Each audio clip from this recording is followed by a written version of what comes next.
Okay, thanks everybody. So putting my MPC Alliance hat back on, we'll be conducting our Ask the Experts Roundtable here next. But before we get into that, I want to invite you to participate in a couple of brief polls.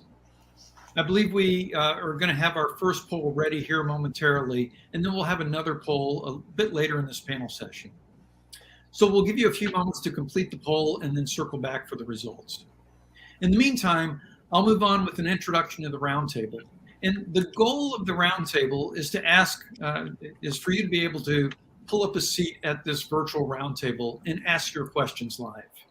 If you have any questions relating to MPC or digital asset wallet and custody services, we invite you to follow the instructions provided below for joining the queue and to be bridged in to ask your questions live.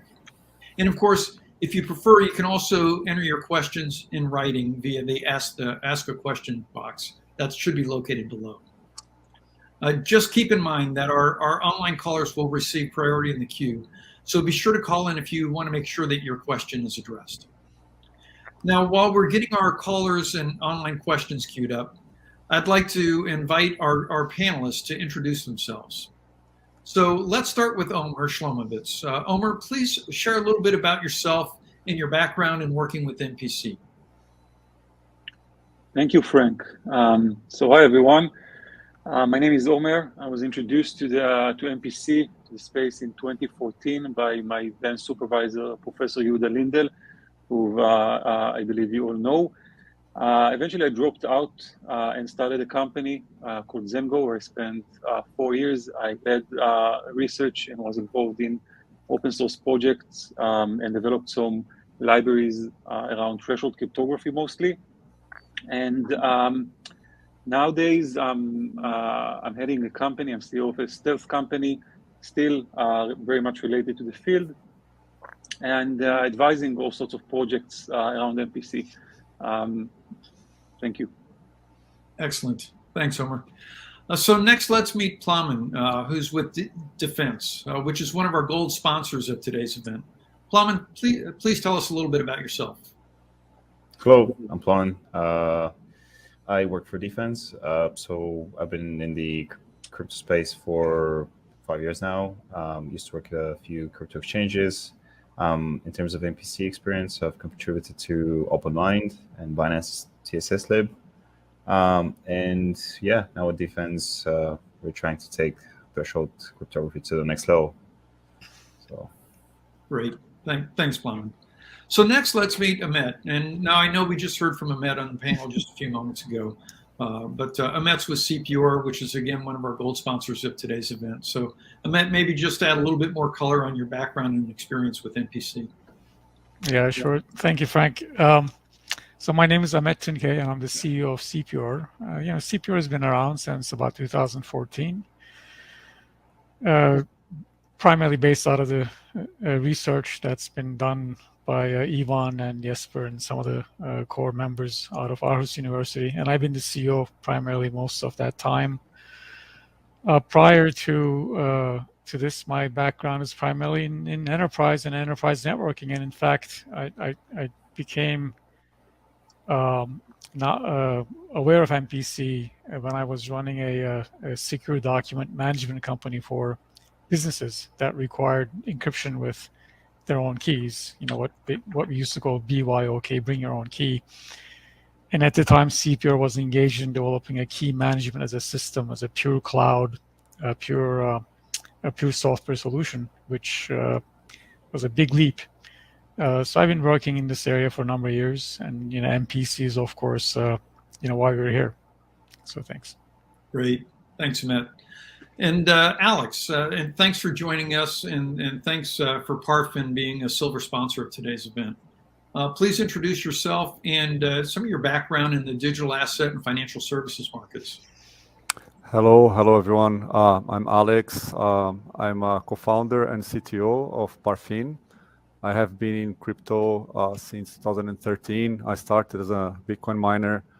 I have developed many projects in the industry, from block explorers to wallets before I knew about MPC, actually, and even ICO portals, so many things. And then in 2019, I met my two other co-founders I'm based in London. And the idea of Parfin is really to provide products and services for institutions to allow them to use digital assets. And of course, one of the pillars of that is our MPC custody. We have a very strong focus on security, compliance, scalability, and so MPC is a great tool for that. And we have a great, very strong presence in Latin America and Europe.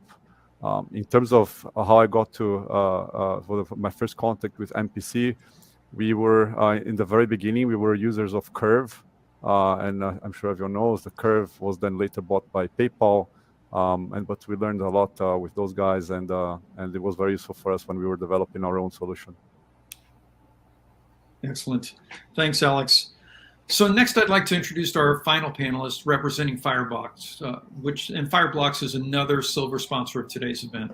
So Oren, thanks for participating on our panel session earlier today and for hanging in there with us. I know it's really late your time, same for Omer and others. Please give us a brief introduction to your background again, just as a quick reminder. Thanks, Frank. So my name is Oren Goldberg. I'm a senior solution architect in Fireblocks, and since recent, also leading the solution architecture team. My previous background, I actually came from offensive cybersecurity and a vulnerability researcher in mobile devices, and also done a quick career in software development. I've been introduced to MPC since I joined Fireblocks, basically, which is about a year and a half ago. And in my role, basically in Fireblocks, we help financial institutions integrate a multi-layered security wallet infrastructure to their infrastructure, basically.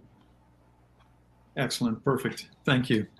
So just kind of wrapping up then with myself, again, I'm Frank Weiner. I'm president of the MPC Alliance and chief marketing officer of CPR. My role on today's roundtable is primarily one of moderator. So before we jump in and start taking questions from the callers, let's take a quick look at the results from today's survey. So I believe the question was, based on what you've seen and heard, what's the top criteria that you would say is the driver on what would make you interested in adopting MPC? And it looks like the pretty overwhelming response was that 75% selected improved security to prevent digital asset theft, and that makes complete sense. That's the core and primary reason the technology was really developed. The second highest ranked option came in at 25%, which was the ability of MPC to provide universal support for digital assets of all types and blockchains of all types, giving you uniform multi-party approvals and policy enforcement and operations. And again, I think that's another huge benefit. Security is number one, but there's a whole set of operational benefits that come from MPC that really shouldn't be underestimated on their value. So that's perfect. So again, I want to invite people, if you haven't already submitted your questions or dialed in, be sure to do so. But it looks like we've already got a couple of questions submitted here. So I'm going to go ahead and open it up to the panel.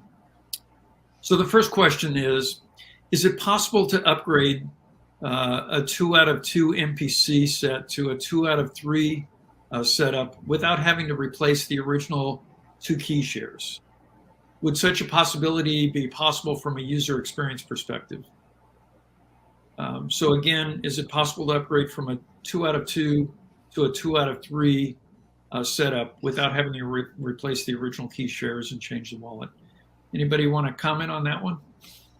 Well, I mean, maybe the better question is why. But I assume the question here is if there's a pre-existing setup that involves a two-party scheme. Yeah, I think it's a two-party scheme, yeah. Which by definition is a dishonest majority MPC algorithm protocol. And it's not nothing is impossible, but this is not a trivial thing.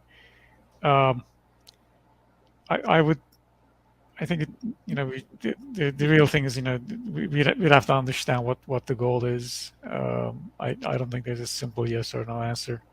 In general, depending on how the 2 out of 2 algorithm was originally designed, it may not be possible. But it was designed in such a way that you started with some more general purpose, like a 3-party scheme that you happen to be using it in a 2-party mode. But I don't think that's what's being asked. So maybe. So when we get this question in Parfin, because we can support, as you probably know, 2 out of 2 or 2 out of 3 setups. When we get this question, usually the answer I give is it's possible if you're willing to send on chain all the funds to new addresses that have been generated in the new TSM, right? Which is not ideal, but it's a solution. Yeah. Let me try to present. I want to present a counter opinion. Is that this is possible almost all the time. In fact, let's ignore the signing because signing is going to change. But you have a key. The key needs to be the same. You still need to maintain the public key. This is the constant. Now you do need to design a new protocol. This is usually the case, and there are few caveats here. One, this new protocol actually needs to take as input the signatures of the 2 out of 2, and then you need to figure out how to do this division of secret, still under MPC. So it's basically just another MPC protocol you need to do on top of your key generation. And I think another thing is that for many of the MPC protocols, like at least the threshold crypto, the signing keygen that we do today, and this is what I'm focusing on here for security, is that you have these additional secrets, like it can be a palier, class group element, that those are not so elegantly can be just replaced, so they need to be regenerated in some way. So it's all, I guess, like similar in a way to do a key rotation if you'd like, but you need to add more parties and so more. So it's just a new MPC protocol you need to come up with. Right. So it sounds like the classic, it can be done, right? It just, the system has to be designed to support it. And what you'd want is the ability for the wallet and stuff to be kind of one layer, one entity, and the MPC 2 of 2, 2 of 3, whatever the structure was, be orchestrated separately. Well, interesting. So we've actually got quite a few questions in here. So why don't we go ahead and roll on? The next one is one that I think is interesting. How can I fully trust that an MPC service provider? How can I trust an MPC service provider given that they ultimately can deny or block or sanction my transactions? So this is really kind of a wallet service provider statement. So, for this, I think it's a pretty valid question. So in terms of like the way we do it is we have 3 options. And I know that some of the people here have similar options. We can either be the qualified custodian. I'm talking in terms of, my company, Parfin. And in that case, we hold all the key shares, and we are using our system to we are signing the transaction, but you're using our system to and trusting it that we are taking good care of your key shares. But then we also have other options. So, for example, we allow our customers to have all the key shares, or at least one of the key shares, or even we are now launching a new version of it where the customer can have everything, all the we call it an on-premise solution where they can have all the components and all the key shares and everything. So I guess the question is, it depends on what kind of modality you're using, right? Is it a qualified custodian? Do you have some of the key shares, or is it like a full on-prem solution where you have control over everything? Right. Others? Yeah, I think that's generally exactly the case. What is the model and of involvement of the MPC service provider? Is it as a co-signer? Is it, is it a delegated custody situation? Whatever. But yeah, depending on what that setup is, of course, you have to trust the underlying technology, right? So if the question is related to how do I know if the MPC protocols being used are are correct and guarantee security, well, that's a very different question than the service model. But generally, I think what that's true. Great. So, can I also try to answer? Please. I mean, this is a problem that we faced at Zengo in a way, because we have at Zengo we had a two-party setting. So one party is the user, the other one is the server. Definitely, we needed to define a model where there is some trust that needs to be into the server. Like, the server cannot steal funds, but it's trusted in a way to be, it can be economically, like when you think about in terms of a business, it also makes sense. But since then, and I actually want to even try a little demo here. We kind of try all sorts of different things in how to improve this service provider. And like, obvious way is to make it robust enough and like, you know, secure, like a trusted execution environment in a way can give you one solution. What I want to try now is to go live and do this simulation where I actually going to sign live now with like this prototype that I have. I'm going to use Twitter for that, and my co-signer, or at least in simulation, going to be a satellite in space. So, and this is like something that we have in the MPC Alliance, CryptoSat that provide this service. So I'm going to tweet something, just wrote it down, and I would be able to share a link if I get it back. And this is kind of like a co-signing with space. And then you can imagine what happens when you have multiple satellites doing MPC together, or like, again, and so, yeah, I guess this is my answer. And if I can actually get a reply, so I would share the link and you can see it live. Great. So we'll share that link as soon as it's available. So any other comments before we move on to the next question? Just to add to that, in general, we don't necessarily need to trust your MPC provider. So depending on the setup, like what we're working on is, you could host all your shares, or you could subscribe to a third party that hosts shares on behalf of our clients. Right. So in a way, you're splitting out the censorship and the responsibility to enough signers where collusion would be close to impossible. So in effect, you wouldn't have to worry that much about being denied or blocked or sanctions. There are some ethical implications to that, as you can imagine. You know, some transactions you maybe do want to be able to deny legally or ethically, Right. but that's a different discussion. No, I agree entirely. And yeah, I mean, that's just kind of adding my own color on that. Clearly, if you just want a simple wallet as a service, you don't want to mess with managing nodes or key shares or anything, then you're relying on other people. But if you really need to have control, there's always the option to host the MPC nodes yourself, and that takes any third parties out of it. And there's multiple ways to do that. Just to add one more point, there's also the angle of the backup, right? And so, if you as a customer of a MPC wallet provider, if you can have access to the backup of the key shares, it might be possible for you to reconstruct your private keys from that. You know, which means that in the case you get sanctioned or some problem happens, you can't send transaction. If you still have control over your private keys in that way, it's an insurance policy, Sure. let's say, for you. Right. Yeah. It might delay an immediate transaction, but you can ultimately get back if you needed to. You know. Right. Perfect. Okay, so we've got another interesting question, and that is, for someone who's not a seasoned cryptographer or has never implemented a complex cryptographic protocol, but who wants to use MPC in a product, how should one go about acquiring and using MPC?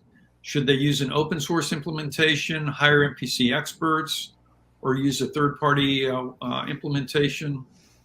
I'm sure there's going to be lots of answers on this one. Anybody have any specific points to share? Well, I think just the preceding talk that you did, I think, answered this question directly, and was actually very, very good in explaining the trade-offs. Yeah, I mean, if you're not a actually, I think a lot of MPC providers, either the wallet providers or the technology providers, really don't expect, and we certainly don't expect our customers to be MPC experts, because then it would never work. So we have to package it up. I mean, as the whole industry ourselves, we have to package it up in nice consumable bytes, and whether those are through APIs or um, or some simple SDKs or libraries that any software developer should be able to use. That's really our job. So I don't, we certainly don't expect a lot of MPC expertise on the part of our customers, and I don't think anybody here really does. If they did, then that it would just add a lot of friction to using the technology. Yeah, just to add to that you also need to think about what is the purpose of the service you are launching, right?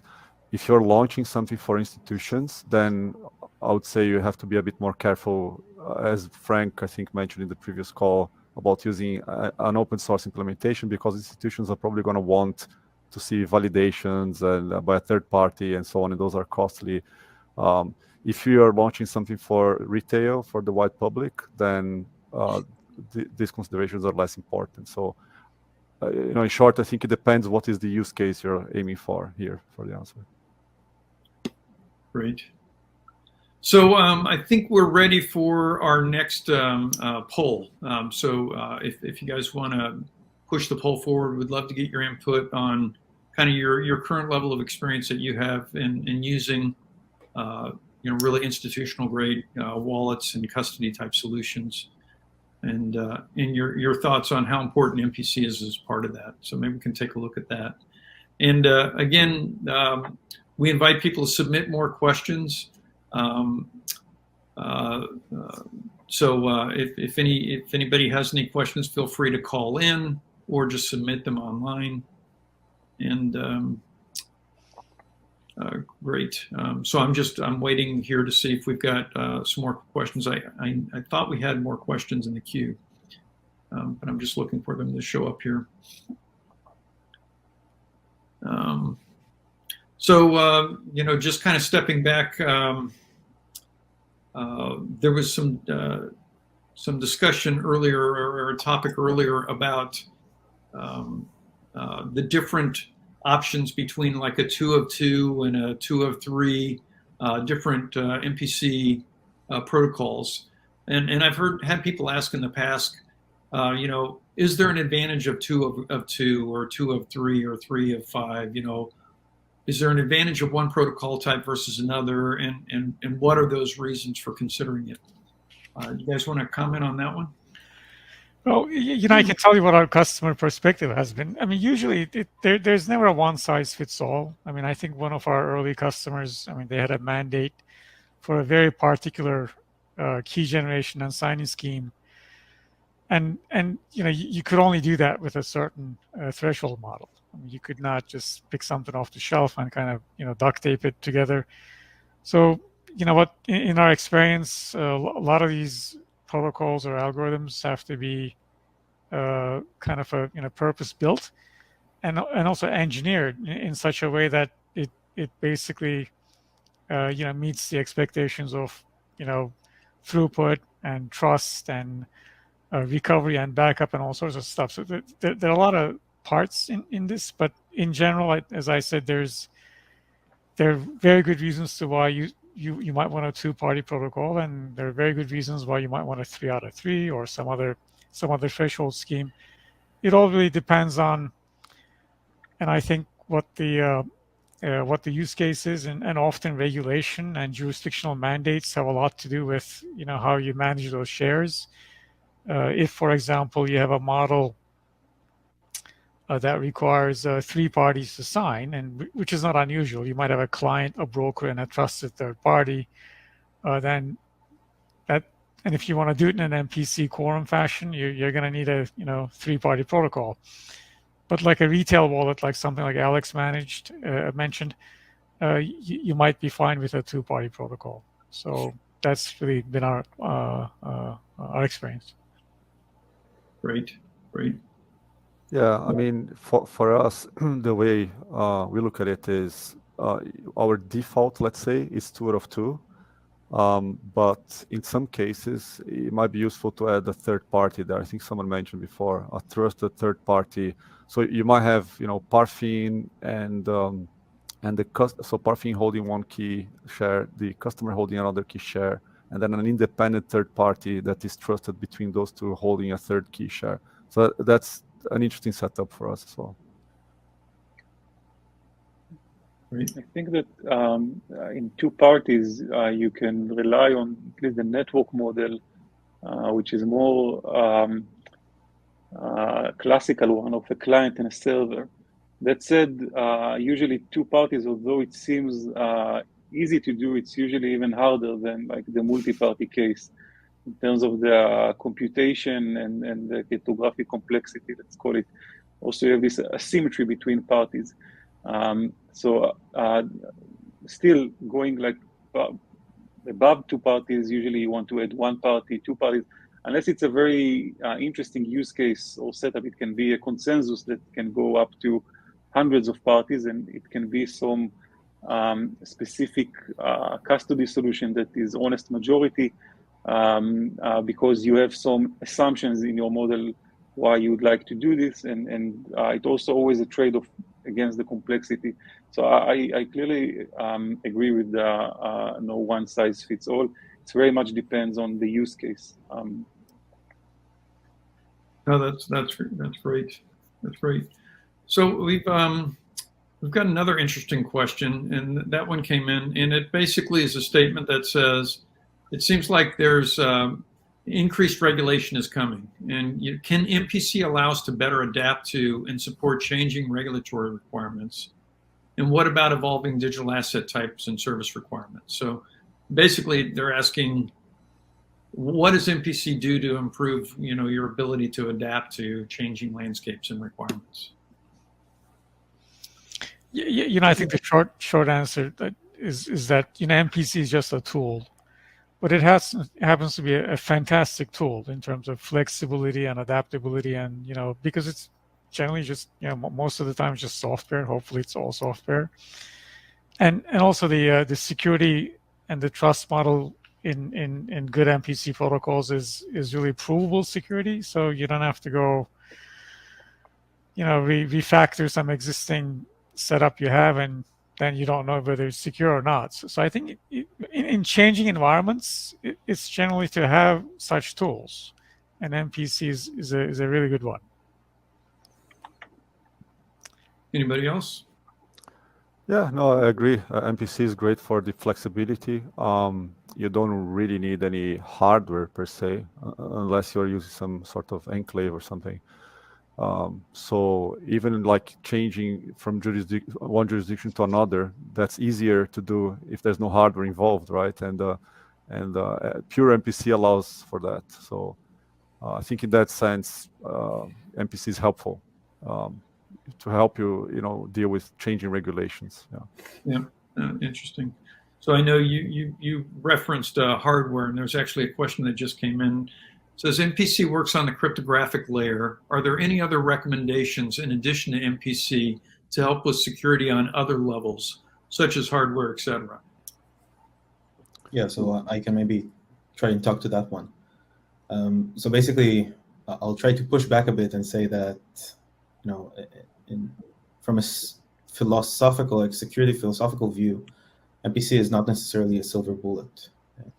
It's simply a means to an end to distribute ownership across participants or co-signers, right? Eventually, we've seen historically hacks into MPC providers or loss of funds because I don't know, whatever event it might have been. Eventually, MPC only signs on a message, whatever that message is.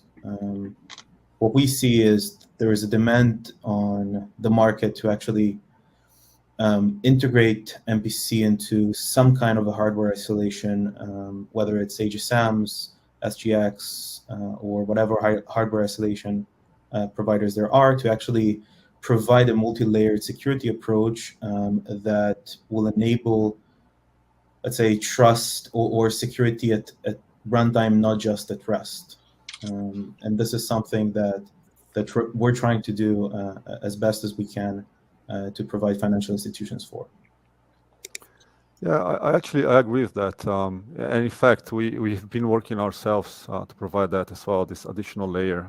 There are some benefits of using things like, AWS Nitro and even SGX, and each cloud provider has their own, right? And we're going to announce something in the next few days about that. So yeah, and also, we have to remember that some of the issues that were just pointed out, like blind signing and things like that, are not inherent MPC problems; they're engineering problems. So if a system's been designed properly, and you could have an MPC or a threshold scheme enforcing policy, just like you have it for signing. So if it's been properly engineered, there's not necessarily you may not have a more secure environment, just you have a hardware component in there, and that's assuming to the extent that you really understand the hardware vulnerability to begin with, because a lot of these situations that we have with current TEs and so forth have to do with its side channel attacks and things that we haven't really contemplated. So I totally agree. It's got to be a top-down. Every layer has to be cryptographic, and there are different ways to deal with each one. Yeah. And just to add to that, I don't know whether you have noticed it in your respective companies and with your clients, but what's interesting is like you solve the signature part, but then the whole problem reduces to an authentication problem, where it's like you still have the Achilles heel, which is like the customer not protecting their credentials properly or taking good care of their MFAs, and really it's like, yeah, it's not a silver bullet. Like it's probably 20-30% of the whole problem, and 70% around it is just good old engineering and having a good like zero trust infrastructure and making sure that your customers are taking proper care of their credentials and stuff. And there's a lot of work that can be done on top of that. It's not, signature is a very small part, really. But I mean, I think the nuance in what I just said is that MPC is not just for signing. Yeah. So I think the question was like, true. Yeah. you could do all sorts of other stuff. I mean, at the end of the day, it kind of what you do with it. But it's not just at the cryptographic signature layer where you can use it. You can certainly use it in other. You can use it for authentication or policy as well. Yeah, sorry. Go ahead. No, I was just gonna say that in the end of the day, security is all about you add layers of security, right? I think Professor Lindell was saying before that there's no perfect solution. All we do is we try and create the most secure environment possible, and we apply layer over layer over layer of security to make it very, very difficult for anything bad to happen, right? And I think this is how we always need to keep this in mind. Yeah, and so kind of tying back into that, one of the audience questions was, what's the next step for MPC? And what I just heard Ahmet say was, and it's worth clarifying, we've used the term MPC very loosely to suggest threshold signing. But MPC is a technology that can secure things at multiple layers. Threshold signature generation is just one of those things. You can apply MPC to the policy layer, to the authentication layer, et cetera. And so we definitely expect to see MPC moving up the stack and across the application stack, as we heard earlier in the panel about the evolution of MPC as well. Yeah. Let's see what else. The first systems that we built decades ago were really for determining clearing prices and blind auctions. They had nothing to do with digital assets. So the background of the technology suggests that there are all sorts of use cases for it. But I mean, we're all understanding that security is not. Yeah, at the end of the day, there are trust. I mean, you do have to trust maybe the individuals and so forth. But the more we can do at the at the mathematical layer, the MPC layer, the fewer risks that we have that somebody's going to mess up. Yeah. Okay. Great. Well, I want to circle back to our poll question, and the first question was, where are you in your kind of your institutional grade wallet and custody journey?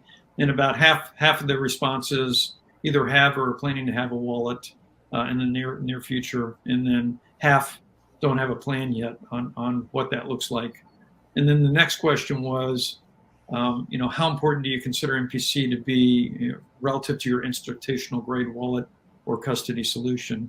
And 100% came back saying it was essential versus, highly recommended versus nice to have versus not so important. So, kind of going back to the comment that Plumman mentioned, this is not the only problem to be solved, but it's one of the important problems, and MPC is really good at solving it. And I think there's a broad consensus around that. We got time for just a couple more quick questions. Here's another interesting one that came in that basically is saying, can one imagine a day that keys will be sharded into thousands of key shares versus just 2 or 3 or some limited number of parties? So any comments on that one? Yeah, my answer is easily. Of course, not easily. It's a challenge, but first, even today, like records in terms of running MPC, even like general MPC is getting there. We are close to like in the thousands, let's say. But also remember that there are different types of MPC, different types of signatures and protocols that are good for different applications.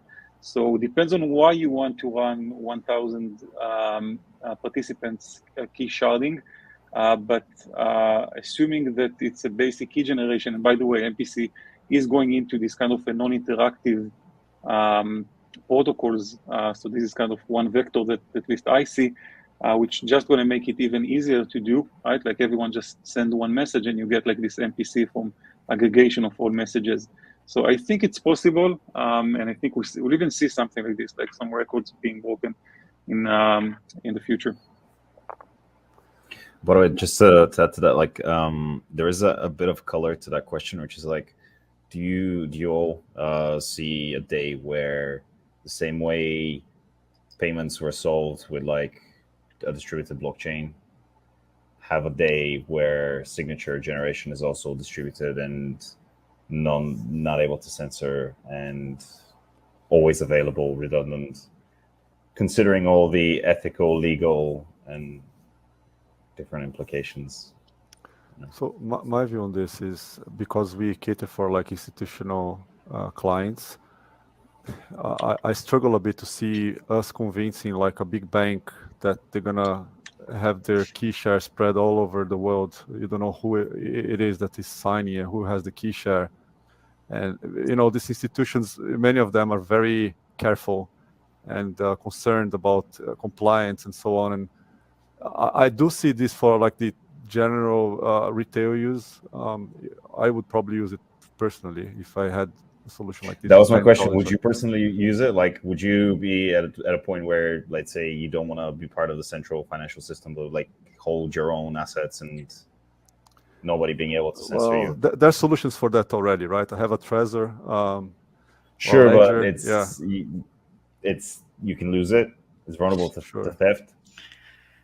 Just 2 cents, and I'm just kind of expanding on what Omar said. And protocols do exist where you can have 1,000 parties with 300, threshold, and these are actually in deployment today. So it's certainly possible. The answer is yes, if that's kind of you had a use case for that. But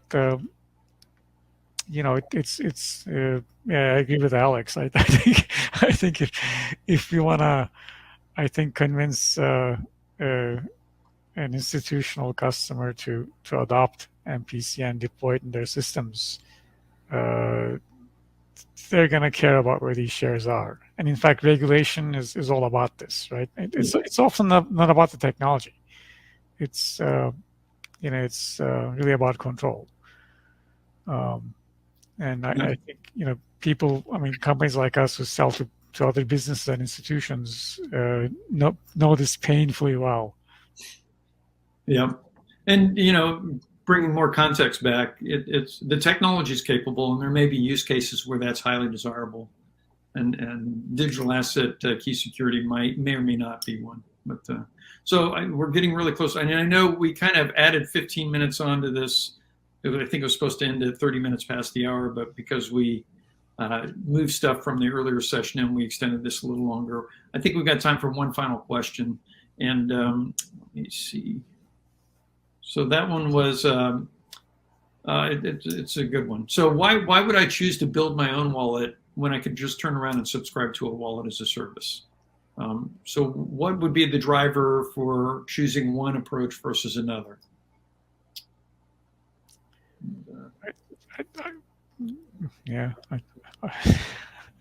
It's primarily about control. If you really want, say you're a licensed custodian, you don't. The answer is very obvious what you got to do, right? But if your business model is far more tolerant of the different setups, and a wallet as a service might be perfect for you. Yeah, I have a perspective on this, which is that, as I mentioned in the introduction, we used to use Curve solution in the beginning. And there's a few things there. So first, you're paying someone else, right, to provide service for you, and obviously that someone else is making a profit, and so you're kind of making it more difficult for you to make a profit. And also you kind of become like dependent, let's say, on whatever the roadmap of the other one is, right? And so you don't have control over what you need to do. And we experienced that. We needed features that we couldn't have because it was not part of the other company's roadmap. And I think, and even things like the use case that you have may not really fit exactly with the use case that the company had imagined in the beginning. And so for those reasons, for us, it was an obvious decision that we had to develop our own solution. But then again, we offered the custody solution as a product. So, yeah. And Oren, I know you had a little internet experience there, and you're back. But the final question had to do with, there are options to build your own wallet or subscribe to a wallet as a service, and obviously, Fireblocks has a big business in the wallet as a service. And so you want to just kind of quickly comment on why would people choose one versus another, or a combination, or any of the above? Or yeah, that's a good question. And apologies if you can see me or can hear me well. Yep, no, you're good. You're good. Okay, excellent. So I think like the majority of people in the world are just retail consumers, right? They're not looking for implementing their own MPC solution, their own MPC wallet infrastructure. And there was a question of like whether, I don't know, a signature threshold of 1,000 or 10,000 is possible or will be possible in the future. I think in many ways, maybe that's irrelevant, just because, the majority of the market is not going to be participating in a signature or in a signature threshold of 1,000, 10,000. My mother doesn't know how to operate an MPC wallet. My wife doesn't know what MPC is and doesn't care if it's 1,000, 10,000, or 100,000 signature threshold. And I think really the trend that we see is that the signature threshold is often just dictated or maybe most requested by either the compliance side of the financial institutions that are really implementing MPC as their backbone infrastructure. And there's a question of what is the correct threshold, whether it's 2 out of 2, 3 out of 3, 4 out of 4, or something that is more feasible. Eventually, it's a question of a trade-off between security and ease of use or ease of operation, scalability, and even optionally like disaster recovery and high availability, right? And I think eventually MPC for the entire market, in my idea, is going to converge into financial institutions using MPC in their backbone infrastructure, while the actual retail customers only use let's say the financial products that are offered by those financial institutions. So their application, they don't necessarily need to know that MPC is implemented behind the scenes. Yeah, it's exactly. more of a means to an end for security, for a more secure infrastructure rather than a buzzword for retail customers. Yeah, no, I agree. From a retail perspective, nobody should know or care about MPC.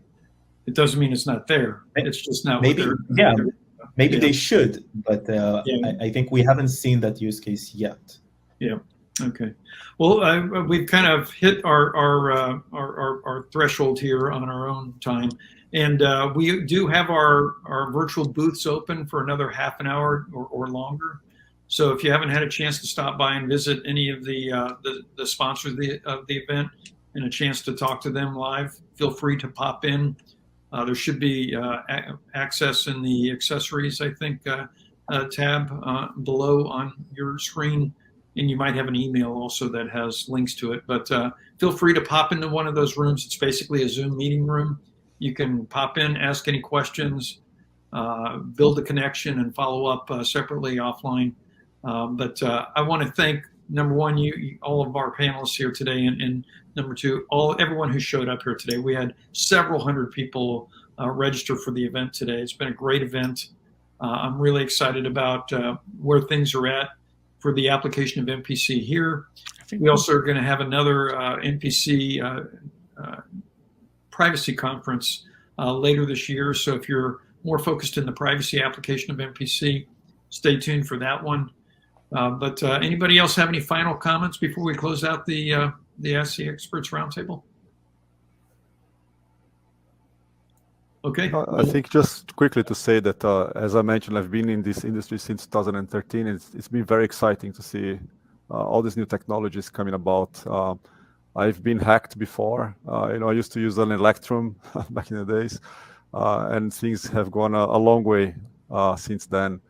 And it's just very exciting to be part of it. Yeah, for sure. Yeah, likewise. It's great to see everybody on this panel. Good stuff. Okay, well, thanks again, everybody, and have a great day. And spread the gospel on this conference. This is going to be available online, so you can tell anybody to watch it online. So let your friends and family or your wife might want to tune in and just catch up. Okay, I think that'll do it for us. Thanks, everybody. Have a great day, and we'll call it in. Thank you. Thank you, everybody.